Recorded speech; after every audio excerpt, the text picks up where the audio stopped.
Hello friends! Have any of you recently received your latest retirement account statements and thought to yourself, this don't look too bad. I'll be able to retire pretty soon, hopefully somewhere nice and warm with some beaches. Maybe I'll get a little drink with an umbrella in it. Couple more years and I'll be good. Well, be careful because this video today is about what happens to retirement accounts during a divorce. Welcome back to the Divorce Broadcast. My name is Manny Segarra, coming to you from Miami, Florida.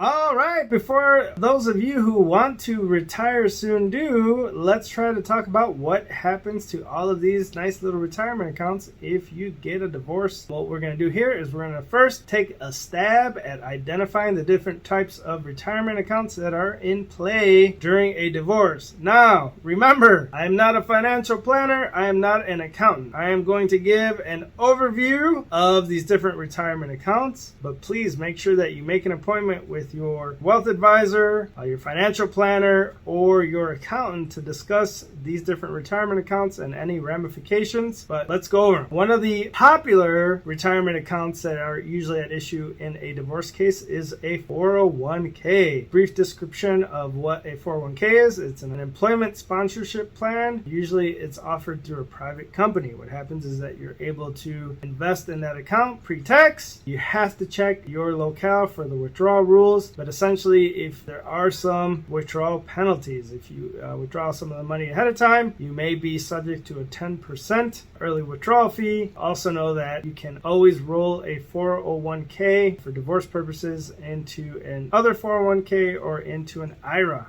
The second plan that we see often is what's called a 457B. What differentiates a 457B from a 401k is that it's usually offered by a governmental agency and certain non-for-profit employers, such as local and state governments, public schools, and some hospitals. A lot of police departments and firefighters have those. With a 457B plan, you can withdraw the money, usually without a penalty, upon your separation from the agency that you to work with. During a divorce, 457B can be rolled over into a separate or another different 457B. It can be rolled over into a 401k and it can be rolled over into an IRA. So that's a little bit different than a 401k. Next up, we're going to talk about what people call IRAs, individual retirement accounts. First group is the traditional IRA. It's typically tax deductible, meaning that you can deduct a contribution amount from your taxes. So speak to your accountant about that. The earnings can grow tax deferred, which means that you won't get taxed on it until you pull the money out. At that point, whenever it is that you reach a certain age and you pull the money out of the IRA, you will be taxed as ordinary income. There are contribution limits for the traditional IRA, and any withdrawals before a certain age, usually about 59 and a half, may be subject to a penalty. Up next is the Roth IRA. Contributions to a Roth IRA are made with after-tax dollars, meaning that you don't get a tax deduction from contributions to the Roth IRA. However, qualified withdrawals from a Roth IRA in retirement are tax-free, so that means that you don't get taxed on the earnings on your contributions, which is great. Roth IRAs have income eligibility limits, and there are contribution limits as well, so make sure that you speak to your accountant. Up next is what's called the SEP IRA, or the Simplified Employee Pension IRA. These are designed for self-employed individuals and small business owners. Essentially what happens is that the employer's contributions to the employee's IRA are tax deductible. The contribution limits for the SEP IRA are usually higher than those for the traditional and the Roth IRAs, but they do follow the same tax-deferred growth and taxation rules as the traditional IRA. The final IRA that we're going to discuss is called the Savings Incentive Plan for Employees, also known as a simple IRA. They are designed for small businesses with fewer than 100 employees. Both the employers and the employees can contribute to their IRA in this scenario. The employer contributions are tax deductible, and the employee contributions are made on a pre-tax basis. Like the traditional IRAs, withdrawals from the simple IRAs are taxed as ordinary income in retirement. The next retirement asset that may become an issue in a divorce is a life insurance policy, specifically a whole life insurance policy. As some of you may know, whole life insurance policies have a cash surrender value, and if they are around long enough, they will increase in value throughout the life of the person that has taken out that policy. So that's something that needs to be considered. Next up, we're going to talk about annuities. An annuity is a financial product or contract typically offered by insurance companies. It is designed to provide a steady stream of income over a specified period of the rest of the life of the owner or individual who contributed to the annuity. Annuities are often used as retirement savings or as a retirement vehicle and as a way to receive regular payments in exchange for a payment of a lump sum or periodic contributions. So annuities are sometimes up for grabs or at issue in a divorce. One of the big ticket items is a pension. A pension is a retirement benefit provided by an employer to an employee. It is a type of defined benefit plan that offers a guaranteed income stream to employees during their retirement years. Pensions are typically offered to employees of governmental agencies, large corporations, and some non-for-profits. Here are some of the key features of a pension. First, they are employer funded. Pensions are funded by the employer with contributions made on behalf of the employee. These contributions are often based upon several factors, including the employee's wages, the length of service, and a predetermined formula. Pensions also guarantee income. Pension will provide a steady and predictable income to an employee during their retirement. The amount of the pension also varies based upon the factors that we just discussed. Pensions also offer a defined benefit plan. Pensions are classified as benefit plans because of the employer guarantees a specific benefit amount to the eligible employees upon their retirement. One of the things that must be considered is that oftentimes pensions have a vesting period. What that is that they must work at that job for a length of time in order to become eligible for the pension benefit. So some may be a 3-year vesting period, some may have a 7. So it's important to look at that when considering a divorce. Pensions also have what's called a designated retirement age, which means that once the employee reaches that retirement age, they become eligible to start receiving their pension benefits. This age can vary from company to company, and you have to look at the particular pension plan to determine what the retirement age is. Pensions also provide lifetime income, which is one of the great things when considering a divorce case. The amount of the pension is usually paid in regular intervals. Usually it's monthly, it may be a little bit different, and it lasts for the remainder of the retiree's life. Some of these pensions may also offer survivor benefits, so this is a great part of the pensions. Now that we have explained what pensions are, let's talk about some of the jobs that may have pensions. These jobs include, teachers, any of the governmental agencies like the state attorney's office or one of the state or attorney's offices, police officers, firefighters, and things of that nature.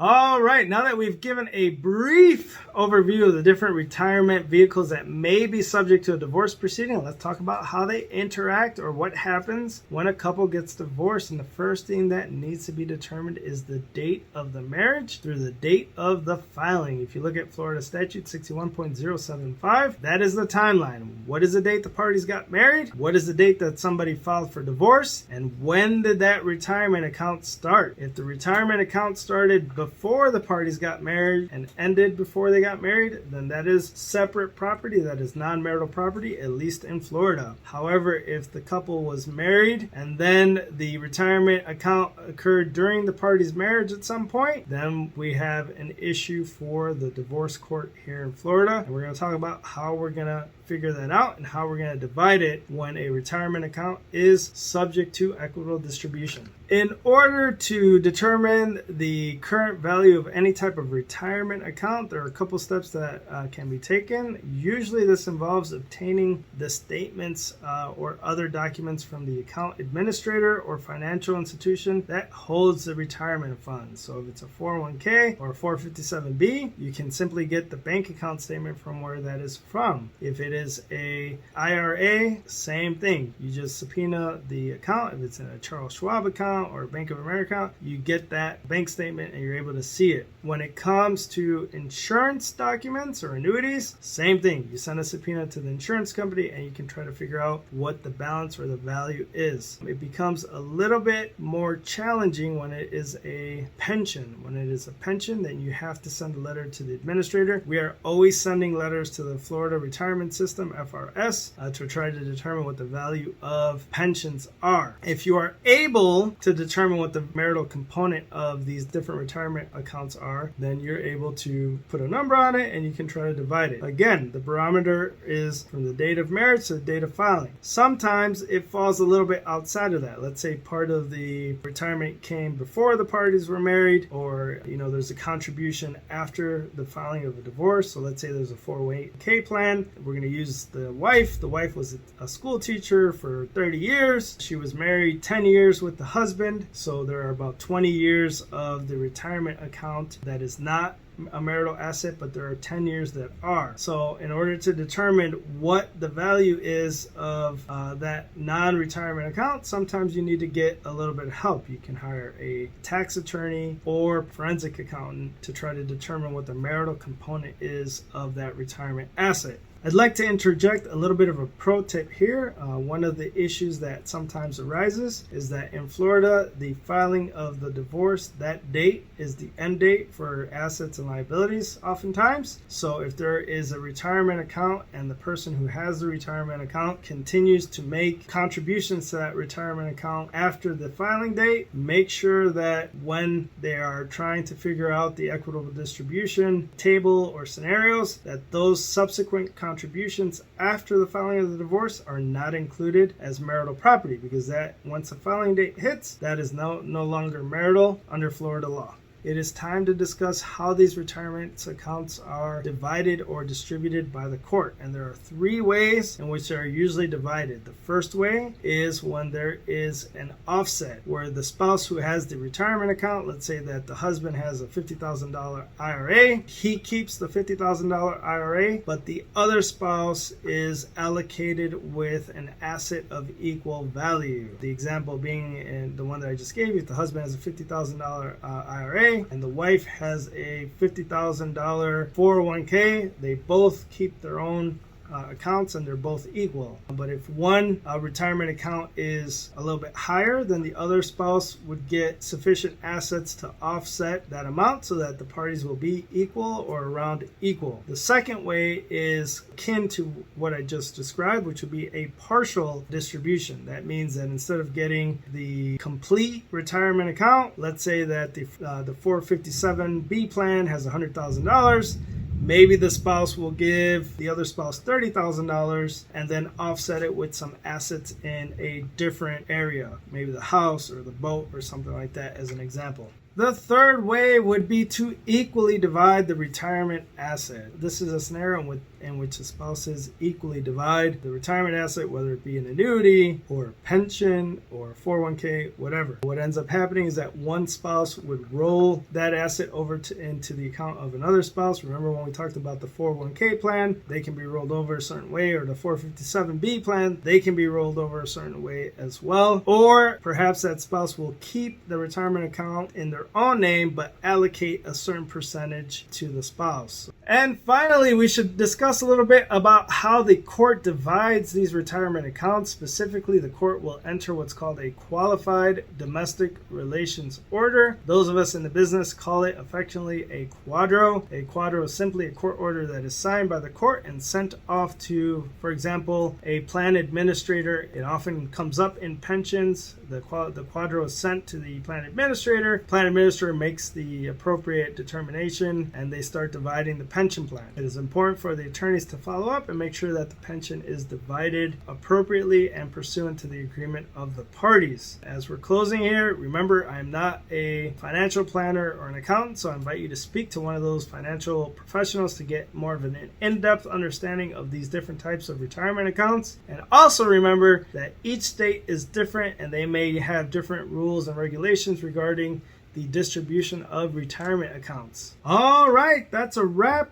on the retirement accounts and how they are addressed in a divorce proceeding by the court. If you know anyone that might find this information useful, please have them look us up at www.segarralawfirm.com. We have offices in Miami and Orlando, Florida. Se habla español. Do us a favor and like this video. Please subscribe to the Divorce Broadcast and keep an eye out for those looking at your retirement accounts. Thank you.